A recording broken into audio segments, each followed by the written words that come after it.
Ya, hari ini kita akan belajar satu topik yang saya beri judul marriage burnout. Apa itu marriage burnout? Marriage burnout itu adalah kelelahan jiwa atau kelelahan mental yang muncul karena tekanan berulang dari dalam dan dari luar pernikahan dan tidak ada ruang untuk pulih. Sehingga kemudian tekanan itu menumpuk dan menumpuk. Pada akhirnya orang merasa nggak kuat lagi. Ya, karena begitu dalamnya tekanan jiwa, bukan hanya sekali tertekan tapi berkali-kali.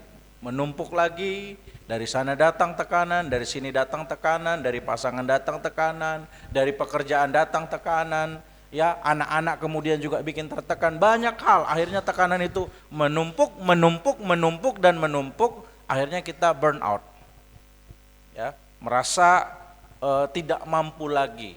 Dalam istilah lain mungkin kita bisa menyebutnya sebagai kelelahan mental, ya, kelelahan jiwa. Nah, Bapak Ibu, Pak Sutri, beberapa waktu yang lalu, saya kira belum lewat seminggu, lewat di beranda Facebook saya, waktu saya buka Facebook ada sebuah video. Kita lihat video ini.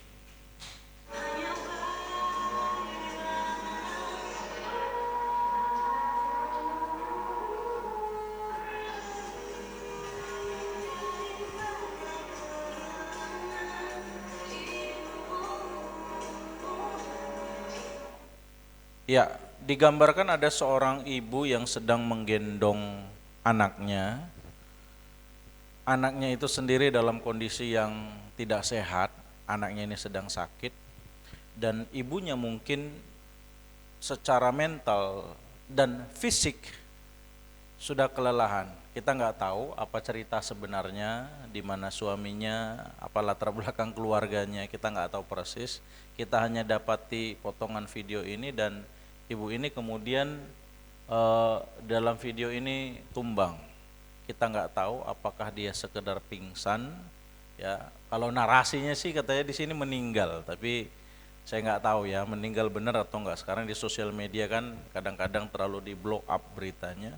Tapi setidaknya kita bisa lihat bahwa ibu ini terjatuh, tumbang dalam kondisi dia sedang menggendong anak.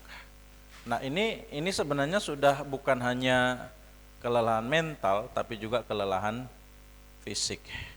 Nah, banyak ibu-ibu sebenarnya, istri-istri secara fisik kuat.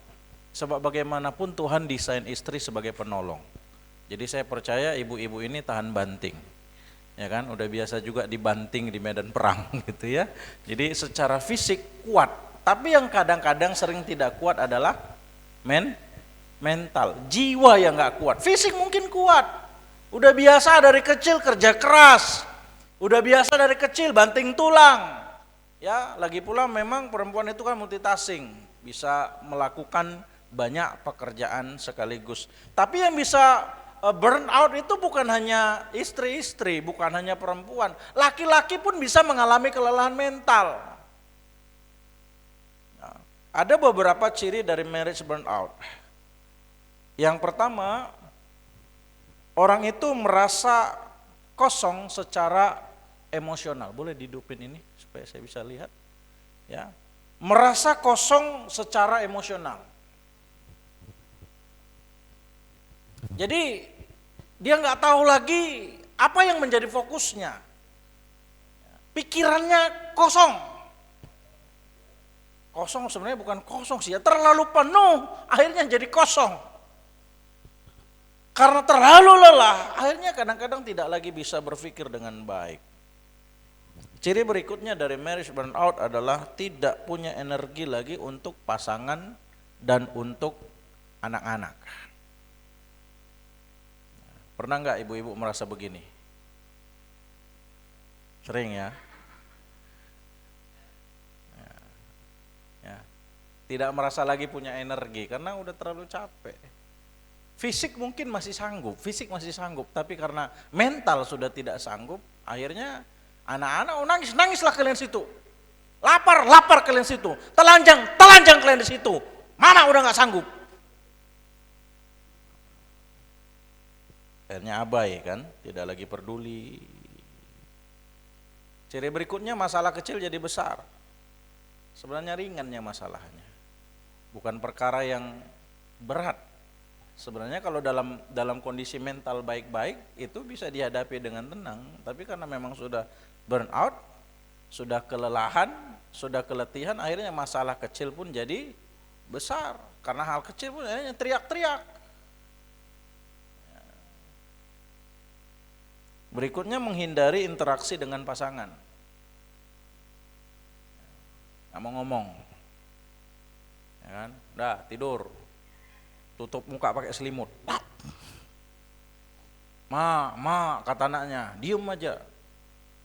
Kenapa kamu sayang? Kata istri, diem aja.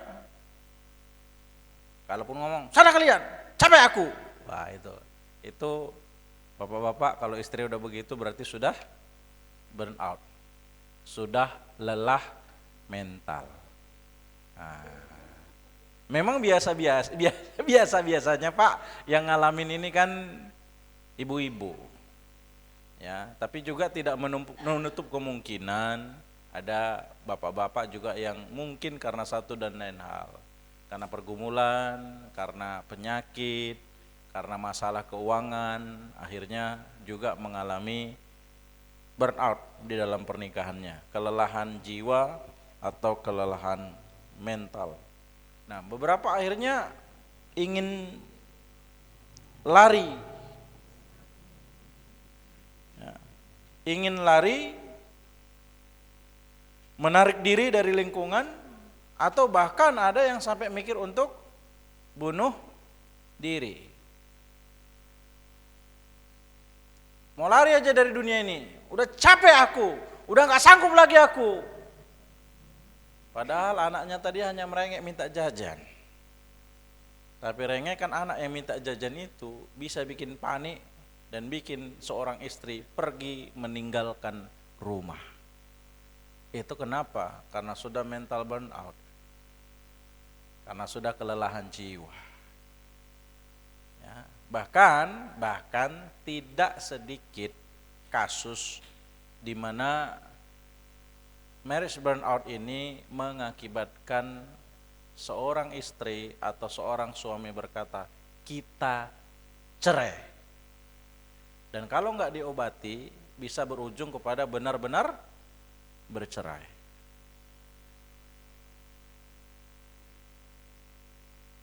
Menurunnya minat kepada hal-hal yang rohani. Ya, kenapa ya? Ngurus keluarga aja udah nggak sanggup, ya kan? Makan udah nggak selera, apalagi berdoa, melayani, udahlah, capek aku. Ada beberapa contoh Alkitab yang mengalami mental burnout di dalam kehidupannya. Saya kasih 2 saja ya.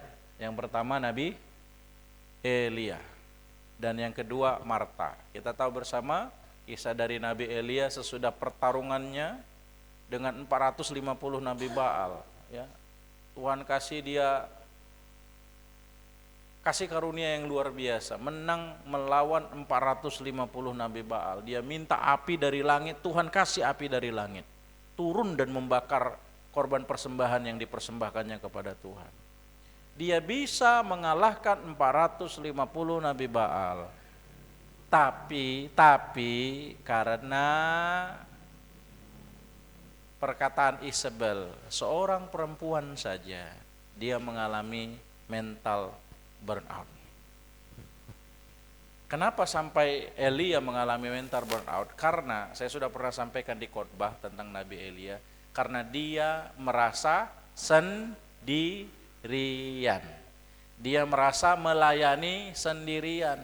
Dia nggak tahu ternyata Tuhan masih menyimpan nabi-nabi dan orang-orang yang tidak mencium berhala, yang tidak terpaut kepada penyembahan berhala. Tetapi dia nggak tahu di mana mereka, dia tidak pernah berjumpa dengan mereka, dan karena itu Elia mengalami kelelahan mental. Dia merasa begitu capek, dan hanya karena perkataan Isabel, aku akan membunuh kamu, dia melarikan diri. Dia pergi dan satu ketika dia masuk ke padang gurun sehari perjalanan jauhnya, dia duduk di bawah sebuah pohon arar. Kemudian ia ingin mati, katanya, "Cukuplah itu sekarang ya Tuhan, ambillah nyawaku, sebab aku ini tidak lebih daripada nenek moyangku." Dalam tanda kutip bukan kurang sakti dia, ya kan? Ya. Sakti ini nabi, luar biasa karunia Tuhan, pemakaian Tuhan dalam hidupnya. Tapi ternyata orang sakti sekalipun, sakti dalam tanda kutip ya, karena kuasa Tuhan bukan karena hebatnya dia. Orang sakti secara rohani sekalipun bisa mental burnout. Jadi ini masalah semua orang. Masalah semua orang. Jemaat bisa mental burnout. Gembala juga bisa mental burnout. Ya. Makin banyak jemaat kan makin banyak apanya? Makin banyak maunya, makin banyak pikirannya, makin banyak perkataannya, makin banyak dukungan tapi makin banyak juga gosip. Makin banyak followers, makin banyak likers, tapi makin banyak juga haters. Dan ini kalau yang begitu-begitu diikutin, kita terlalu membuka telinga kita terhadap komentar-komentar negatif, kita terlalu membuka mata kita dengan komentar-komentar negatif, akhirnya kita bisa mengalami kelelahan mental. Marta juga di dalam Alkitab digambarkan sebagai seorang perempuan yang mengalami kelelahan. Dia sibuk bekerja, sementara Maria santai-santai. Dalam hatinya, enak kali itu Maria cuma duduk di bawah kaki Yesus, dengar Yesus mengajar, sementara aku sibuk di belakang. Lalu dia datang dengan marah. Sedang Marta sibuk sekali melayani, mendekati Yesus dan berkata, "Tuhan, tidakkah engkau peduli bahwa saudaraku membiarkan aku melayani seorang diri? Suruhlah dia membantu aku." Ini sebenarnya dari sisi tata krama zaman dulu, ini sesuatu yang gak sopan. Kenapa? Pertama, Yesus itu seorang rabi, seorang guru yang digandrungi, yang diikuti dan dihormati oleh banyak orang. Yang kedua, budaya patriarki, di mana perempuan sebenarnya nggak boleh banyak-banyak bersuara, banyak-banyak ngomong. Tapi karena udah mental burnout, dia hanya nggak tahu batasannya. Dia lupa bahwa dia seorang perempuan. Dia lupa siapa yang dia marahi. Dia datang sama Yesus dengan marah. Dia berkata, "Tuhan, suruh Maria itu kerja." Memang kadang-kadang kalau udah kelelahan mental, kita lupa batasan kita. Kita lupa posisi kita. Ya, kita gas semua. Nanti udah digas semua baru kita nyesal. Ini kayak supir udah frustasi, digaskannya aja. Siapapun kulindas, siapapun kutabrak, mati situ, urusan belakangan. Tapi setelah sadar, penyesalan yang datang. Ada banyak penyebab, ya. Di sini saya daftarkan ada 6 faktor penyebab, tapi tentu ada banyak. Ya, faktor penyebab dari seorang suami atau seorang istri mengalami mental burnout. Yang pertama, tuntutan peran ganda yang terlalu banyak. Misalnya pada seorang istri, dia istri harus melayani suami, juga dia sebagai seorang ibu yang harus mengurus anak-anak, belum lagi harus juga bekerja di luar untuk nambah-nambah penghasilan keluarga, belum lagi pelayanan di gereja, belum lagi tinggal dengan mertua, dan mertua banyak tuntutan dan banyak kritik. Akhirnya mengalami kelelahan mental. Jadi peran ganda yang terlalu banyak. Iya, dia gubernurnya, dia bupatinya, dia wali kotanya, dia kepala desanya, dia keplingnya, semuanya dia. Akhirnya kelelahan. Berikutnya, kurangnya istirahat secara mental. Peran ganda kalau nggak terus menerus pasti bisa dihadapi. Tapi ini terus menerus tiap waktu, dari waktu ke waktu, dari masa ke masa, tiap hari itu aja terus keseharian. Akhirnya capek deh. Bukan hanya kurang istirahat mental, kurang juga istirahat secara spiritual. Istirahat spiritual itu kan doa. Mental kurang istirahat, waktu untuk berdoa pun udah gak ada. Akhirnya kelelahan. Berikutnya, komunikasi yang buruk dengan pasangan. Pasangan bukan yang ngerti, malah nyalah-nyalahin, malah nuntut banyak-banyak. Udah tugas semua itu, gak usah banyak kali ngeluh. Wah, ya kan? Ini hati rasanya sudah sesak, dikata-katain begitu makin sesak.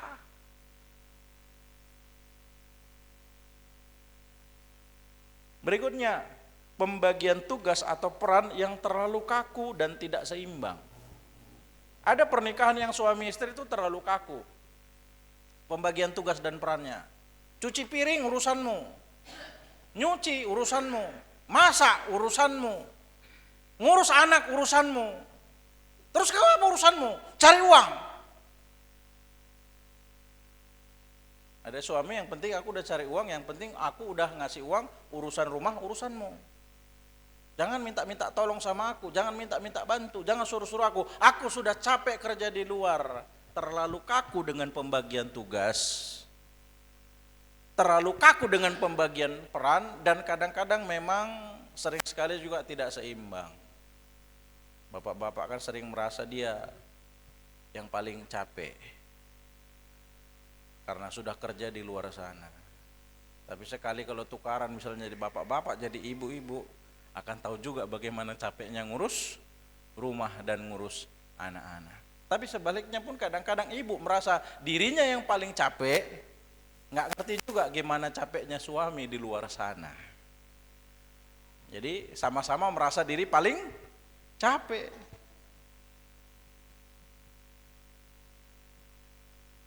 Berikutnya, beban finansial dan konflik yang tidak selesai.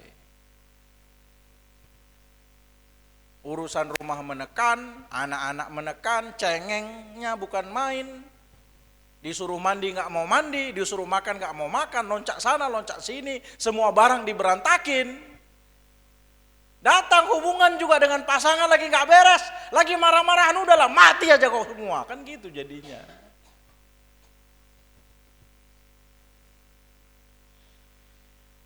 Yang keenam, ekspektasi dari pasangan dan orang-orang sekitar yang menekan.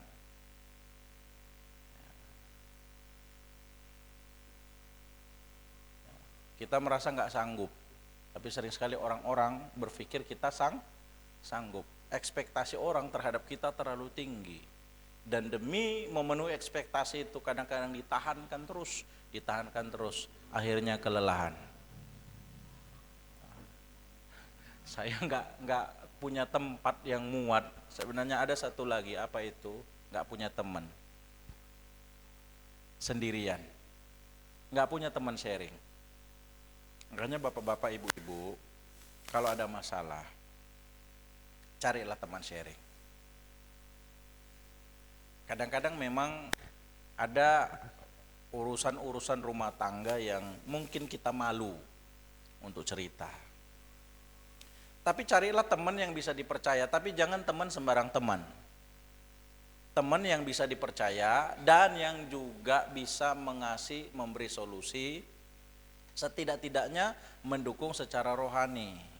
Jangan teman yang kalau kita cerita makin kita dikompor, makin kita dipanas-panasi, makin kita marah. Yang begitu nggak usah. Ya, itu tidak akan meredakan situasi mental kita. Jadi carilah teman. Jangan diam-diam nanti kalau aku cerita tahu satu gereja cemanalah, malulah kami. Kadang-kadang faktor gengsi ininya yang bikin kita akhirnya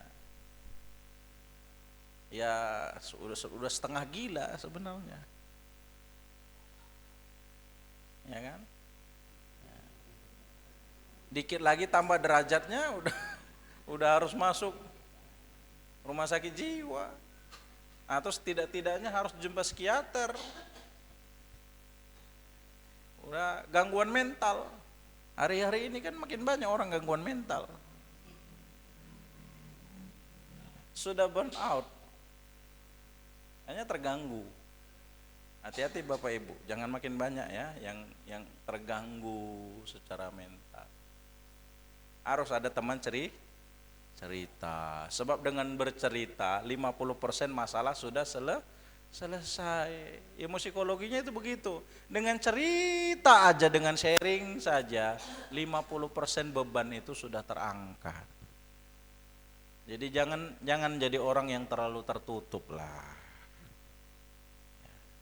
Punya beban itu dibagi.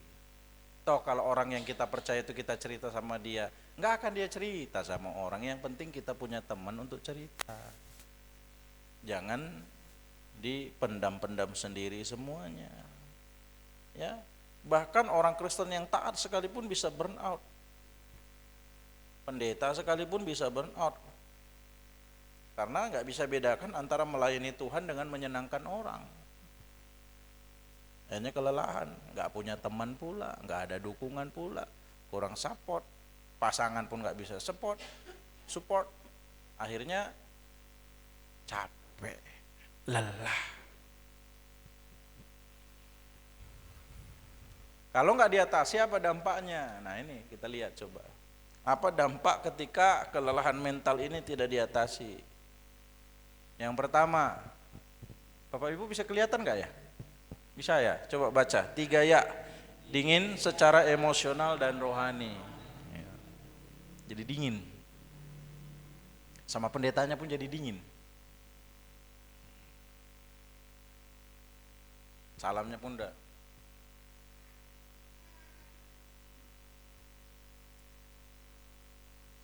Kenapa? Udah enggak ibadah. Itu aja jawabannya. Enggak ada jawaban lain. Itu udah kelelahan itu. Jadi ngomong pun udah sulit ya. Akhirnya jadi dingin sama pasangan, dingin sama anak-anak ya. Dingin sama Tuhan. Berikutnya kita baca 3 ya. Menjadi pasangan yang sinis, dingin, menarik diri. Yang ketiga, memicu perselingkuhan yang real dan perselingkuhan emosional karena merasa kurang dihargai. Kurangnya hilang ya. Karena merasa kurang dihargai atau tidak dihargai. Jadi hati-hati loh. Mental burnout itu bisa memicu perselingkuhan. Jadi jangan biarkan pasangannya sakit mental. Sakit mental bisa memicu perselingkuhan secara emosional. Perselingkuhan emosional itu selingkuh dalam pikiran. Andainya enggak ini dulu suamiku, andainya seanu dulu, pasti aku bahagia. Ini mulai selingkuh di dalam pikiran. Kalau enggak lumban raja ini dulu suamiku, pasti enggak kayak gini aku. Wah ya kan, mulai selingkuh dalam pikiran. Kalau enggak si bulele ini suamiku, seandainya dulu mantanku itu dulu suamiku, pasti nggak gini hidup kami. Nah, itu mulai selingkuh dalam pikiran, itu selingkuh emosional. Dan kalau ini dipelihara, selingkuh beneran, real selingkuh nyata. Kenapa? Nggak dapat hiburan dari pasangan, udah tahu dia capek, nggak pula ditolong, makin ditekan, akhirnya selingkuh.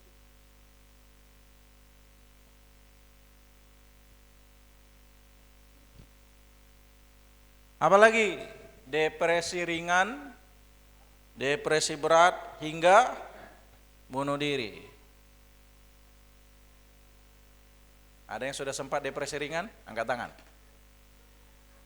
Karena mental burnout sudah pernah depresi. Angkat tangan tinggi-tinggi. Nggak usah malu-malu. Ringan. Ada yang berat? Setidak-tidaknya stres ya. Stres. Gitu.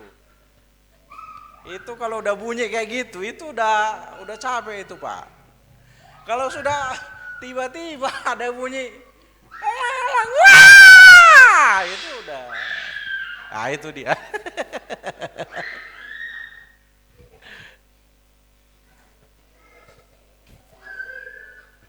Itu sudah mental burnout. Yang sering sekali akibatnya juga mencari pelampiasan. Dan yang paling sering jadi target siapa? Anak-anak. Dicubit lah. Padahal enggaknya gimana kali salahnya. Tepok. Kenapa? Karena kalau marah sama bapaknya dimaki. Kalau marah sama bapaknya ditekan. Jadi karena nggak bisa sama mama, sama bapak, dilampiaskan sama anak. Karena nggak bisa sama suami dilampiaskan, lalu dilampiaskan sama anak. Jadi bapak-bapak,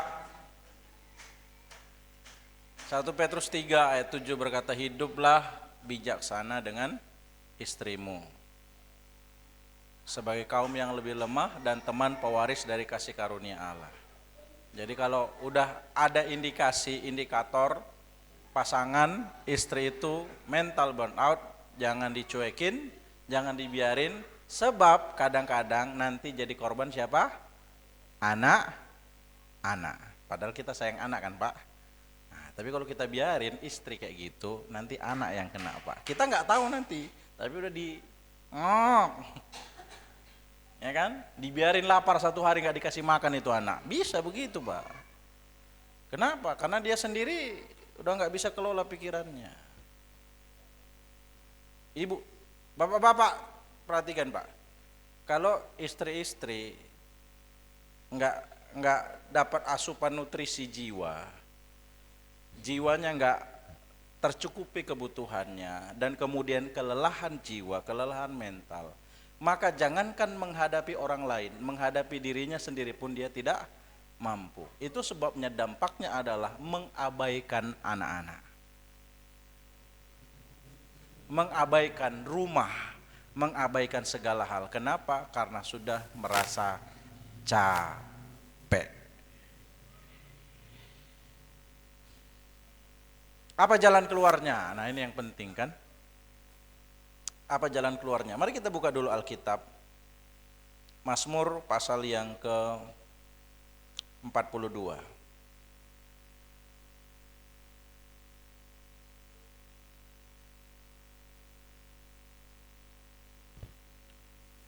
Dari tadi itu kan analisis psikologi, ya. Mazmur pasal yang ke-42. Saya baca mulai ayat 1. Untuk pemimpin biduan, nyanyian pengajaran Bani Korah. Seperti rusa yang merindukan sungai yang berair, demikianlah jiwaku merindukan Engkau ya Allah. Jiwaku haus akan Allah yang hidup. Kapankah aku boleh datang melihat wajah Allah? Ayat 4. Air mataku menjadi makananku siang dan malam. Ini udah kelelahan mental. Nah, nangis saja. Siang makan air mata, malam makan air mata. Nasi nggak dimakan, air mata dimakan. Sudah lelah mental. Karena sepanjang hari orang berkata kepadaku, di mana Allahmu? Ayat 5. Inilah yang hendak kuingat, sementara jiwaku gundah gulana. Bagaimana aku berjalan dalam arak-arakan manusia, memimpin mereka ke rumah Allah dengan suara sorak-sorai dan nyanyian syukur dalam keramaian orang-orang yang mengadakan perayaan. Ayat yang ke-6. Mengapa engkau tertekan hai jiwaku dan gelisah di dalam diriku? Hal yang pertama yang harus dilakukan ketika Bapak Ibu mengalami mental burnout, kelelahan mental, kembali ke PowerPoint. Yang pertama yang harus dilakukan adalah mengenali dan mengakui. Jadi kenali, oh ini aku lagi lelah mental. Harus tahu bahwa Bapak Ibu sedang lelah mental. Dan harus mau mengakui, jangan sok tegar, jangan sok kuat. Pemazmur lelah secara mental, lalu dia berkata apa? Mengapa engkau tertekan hai jiwaku? Dia mengakui keadaannya. Dia menyadari keadaannya bahwa dia sedang tertekan.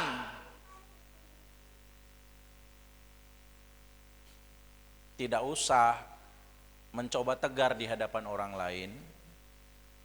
Ya, sementara kita sedang rapuh. Lebih baik tampil saja apa adanya kalau memang sedang rapuh. Ya, benar-benar nggak kuat ngomong, cari teman cerita. Entar teman kita merasa kita masih kuat, rupanya kita nggak kuat. Entar gembala merasa bapak ibu masih mampu, masih kuat, rupanya udah nggak kuat lagi. Begitu dengar berita, udah datang berita ke pastori, sudah mau cerai. Kadang-kadang kami ini dapat berita kadang-kadang sudah sampai ke gembala udah kritis.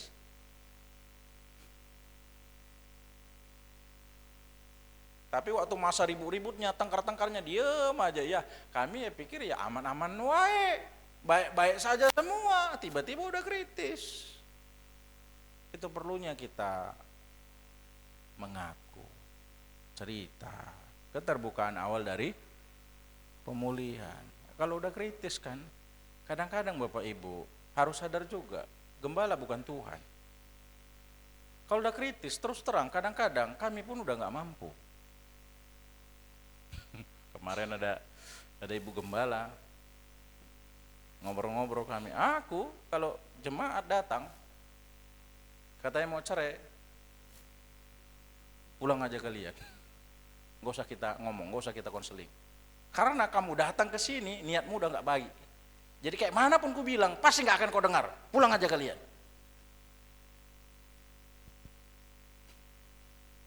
Iya, kalau datang ke gereja, udah mau cerai-ceraian, kami pun udah bingung mau bilang apa.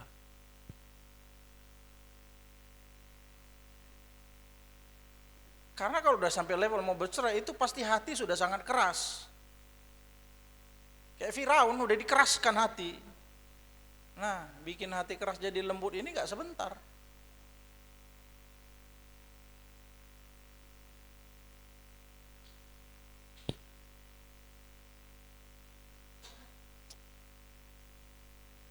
Ada seorang penjaga kolam renang.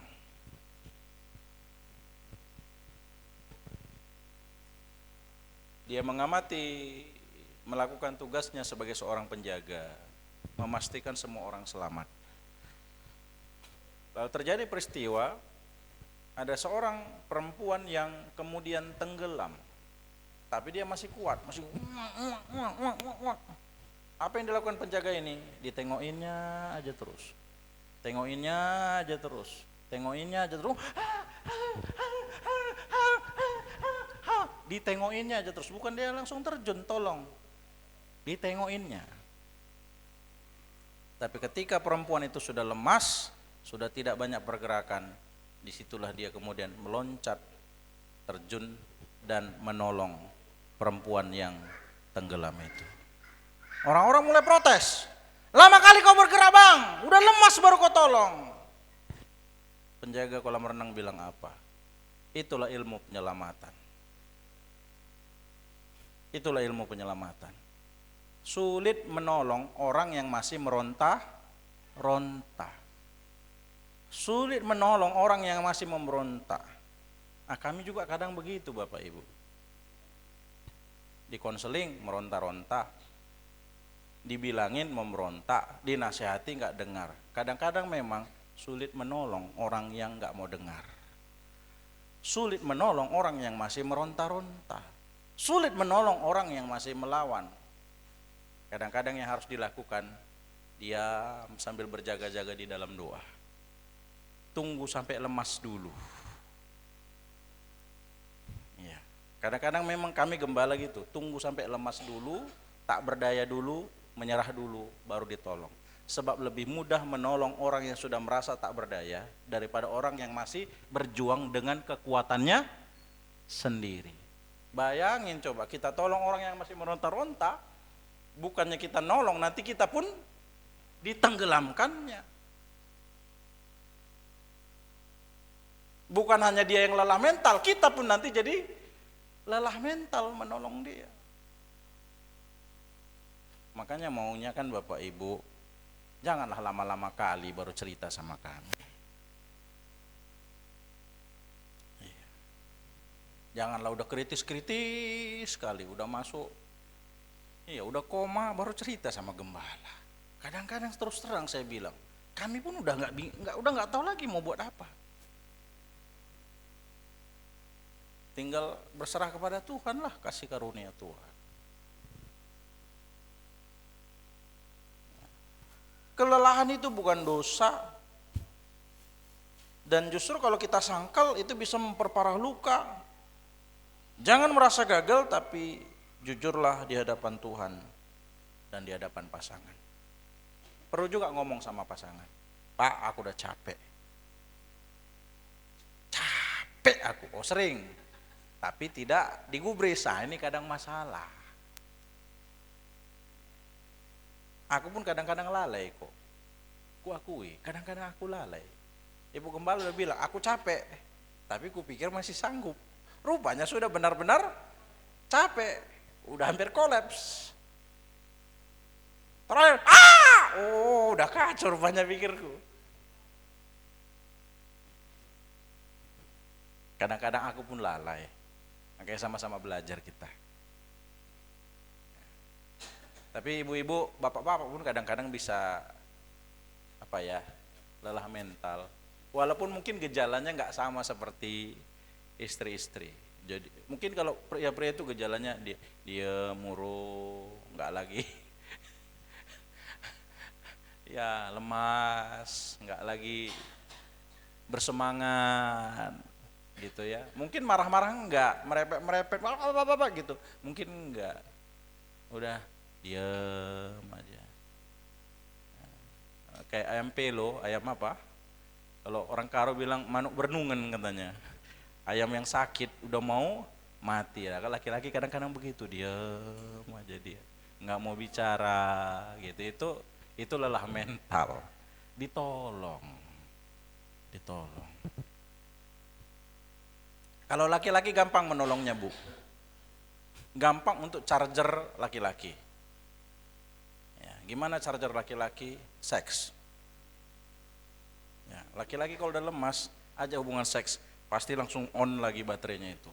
Naik lagi dia, 60, 70, 80, 90, 100. Itulah laki-laki. Nah, hubungan seks itu bagi laki-laki itu charger. Berhubungan seks sekali seminggu itu mengurangi stres pada laki-laki. Kalau 2 kali, ada pula kemarin saya baca, kalau 2 kali seminggu begini, 3 kali seminggu begini, 4 kali seminggu begini, 5 kali seminggu begini, sampai 7 kali seminggu begini. Itu dampaknya sehat ya, sehat, bugar, bercahaya, itu laki-laki. Tapi kalau perempuan beda, Pak. Kalau dia lagi burn out, bapak ajak seks, itu makin ngamuk, Pak. Udah tahu benar, jangan diajak. Mau kau? Jangan, Pak. Itu seperti mengiris orang yang sedang terluka, udah luka diiris lagi. Akan dianggap nggak sensitif, ini pasanganku nggak sensitif, udah tahu aku capek, udah tahu aku lelah, minta seks saja pikiranmu. Itu aja terus yang ada di otakmu, nggak kau pikirkan aku udah capek. Jadi kalau pasangan udah burn out, Pak, jangan diajak seks, itu paling pantang. Nah, yang dilakukan apa? Peluk, cium. Kenapa sayang?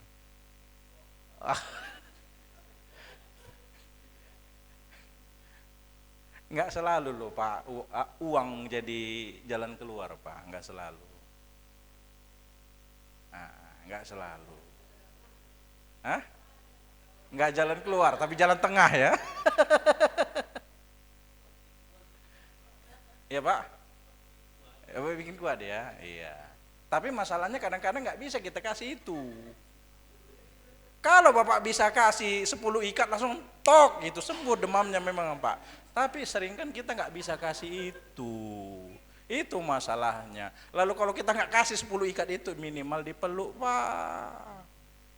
Kenapa sayang? Capek ya. Nanti mulai.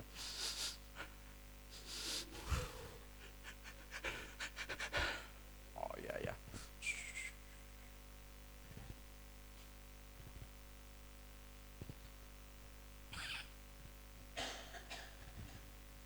Supaya jangan sampai sakit mental. Bangun ruang pemulihan di rumah. Ini yang kedua.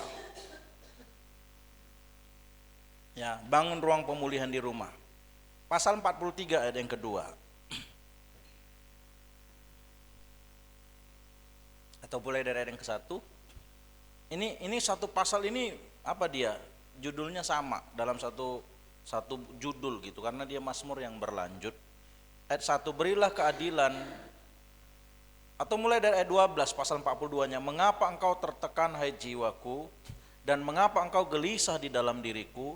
Berharaplah kepada Allah, sebab aku bersyukur lagi kepadanya, penolongku dan Allahku. Lalu ayat kedua, sebab engkaulah Allah tempat pengungsianku.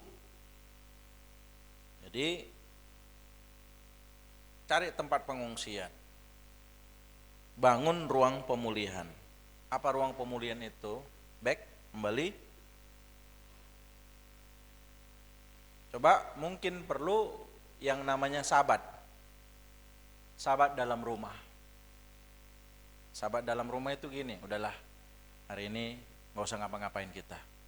Banyak cucian pun biarin aja dulu situ. Ya, nanti kita beli makan dari luar aja, udahlah gak usah masak kok hari ini.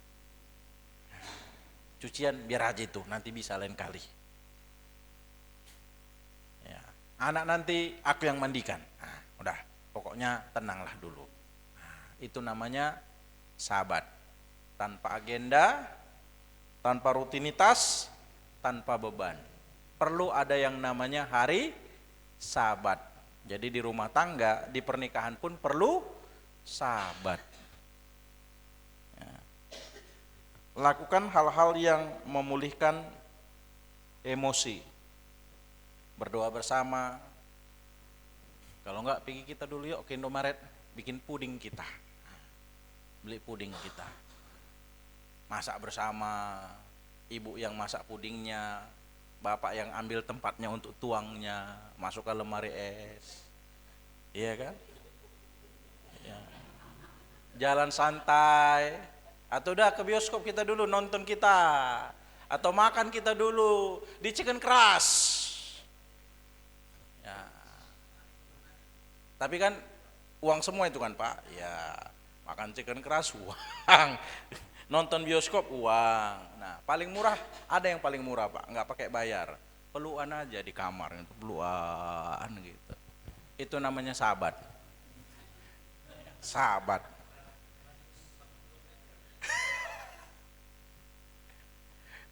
Ini kita mungkin ngomongnya bercanda-bercanda ya, tapi serius ini Pak. Pelukan itu sahabat. Sahabat. Sahabat untuk perempuan, pelukan, ciuman. Sahabat untuk laki-laki, seks. Itu sahabatnya. Jadi hadirkan sahabat di rumah. Jadi kalau suami udah mulai error, nah itu cuma satu obatnya Bu, kasih seks. Itu sembuh. Iya. Berikutnya, komunikasi yang empati. Belajar memahami mentalitas pasangan. Jangan disudutkan, disalahkan. Ya. Jangan bilang gini, Pak.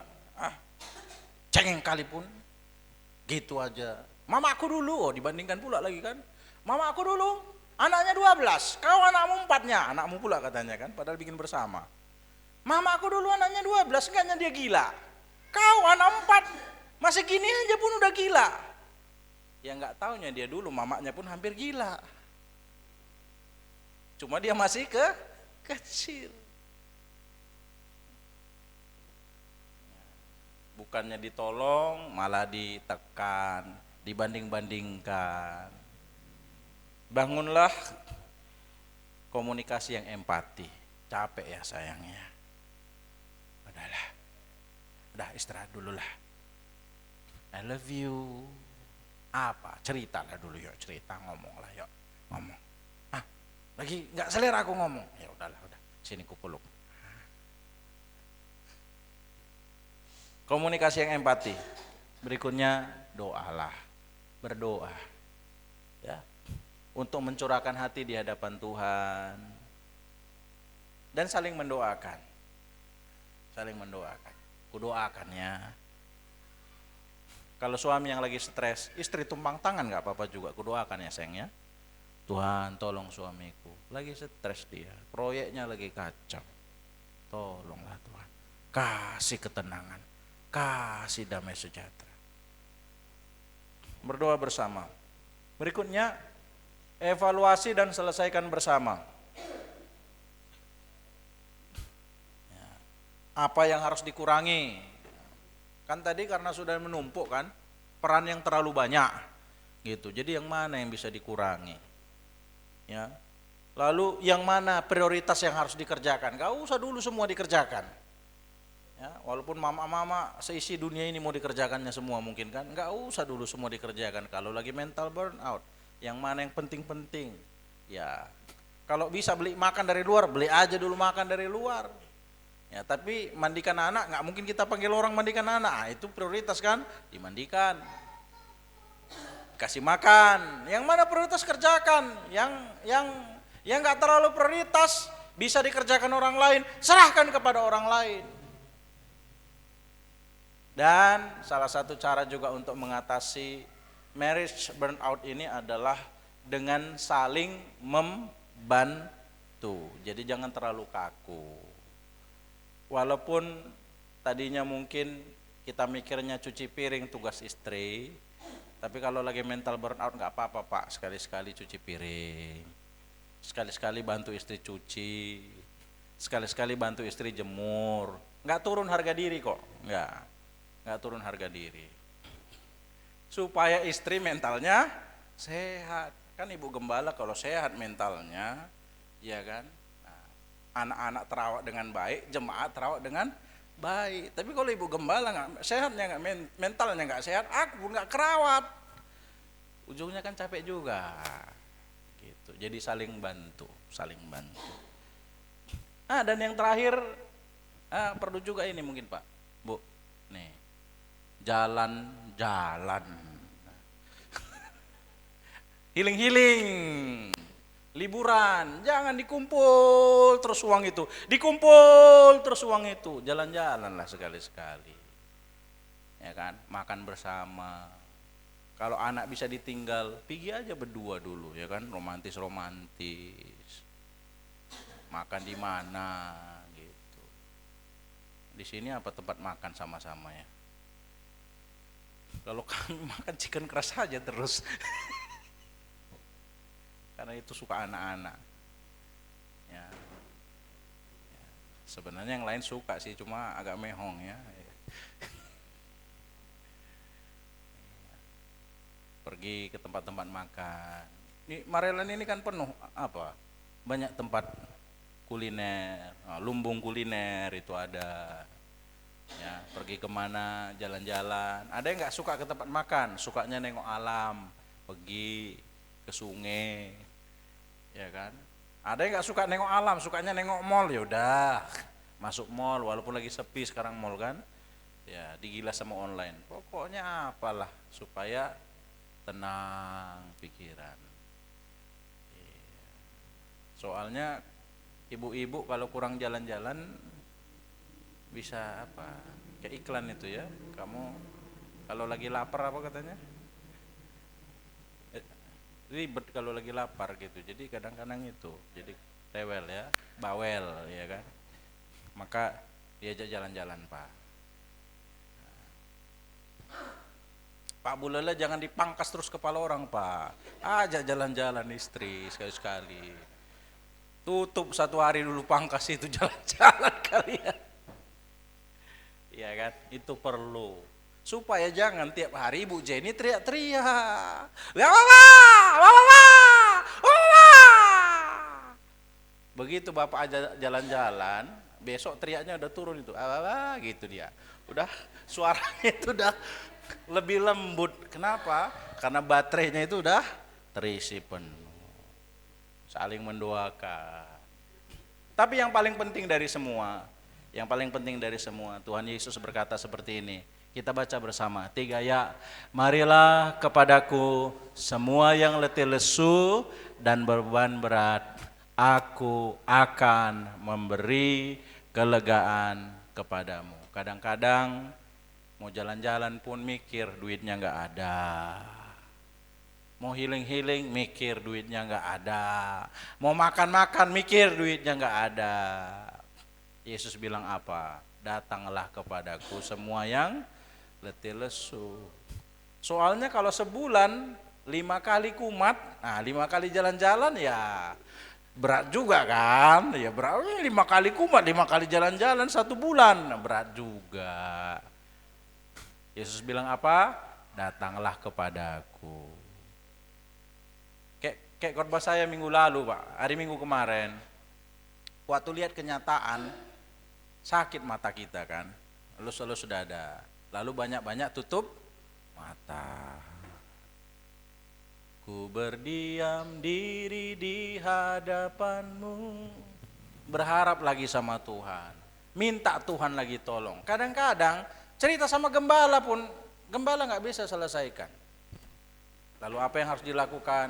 Duduk diam di hadapan Tuhan. Banyak-banyak tutup mata. Minta kasih karunia Tuhan. Minta Tuhan